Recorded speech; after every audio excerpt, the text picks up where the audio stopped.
Hozirgidek vaqtda issiq o'tirib bir qaç ichib olsak, boshqacha huzur beradigan chuchurning alohida qilish usuluna keldim. Dal alohida bo'lgan yeri eng oxirgi to'liq ko'roni qilish usuli nihoyat oddiy ham sug'urish boshlab ketdik. Avval qiymasini tayyor qilamiz. To'g'rab tayyorlangan mayorlash go'sht va piyozning ustiga yarim qo'shiq tuz, bir qo'shiq zira va nihoyat oz miqdorda oqmoch, qarmish solib, qiymamizni texim sho'rpliq chiqish uchun oz miqdorda suv quyib rosa aralashtirib tayyor qilib olamiz.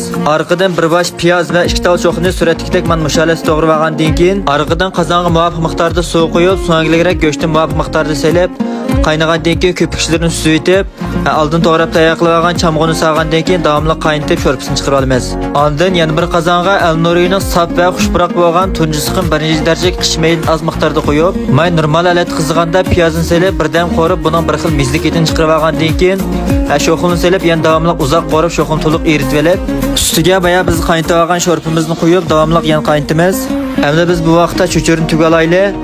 Chuchurning xamirni qilish usuli nihoyat oddiy bo'lg'achqa bu yana suratganmidim. Chuchurni tugib bo'lgandan keyin baya qaynab tayyor bo'lgan qozonga solib, chimishning kayni bilan yengil bir aralashtirib yetib, 5 minut qaynatgandan keyin oldin to'g'rab tayyor qilib olgan palakni solib, yana bir necha aralashtiribla qachig'ilib iste'mol qilishni boshlasak bo'ldi. Ammo oxirida meni izchil qo'llab kelayotgan do'stlar ko'pdan ko'p rahmat aytaman va shunday qilib davomli yuraklarni besib, Piyonlar rayoniga gullarni ko'plab yo'llab qo'ysanglar, meni qetib olsanglar, buningda nadir mazmun kun o'zingizlar bo'ladi. Sizlar soni ko'rishali xayr xo'sh.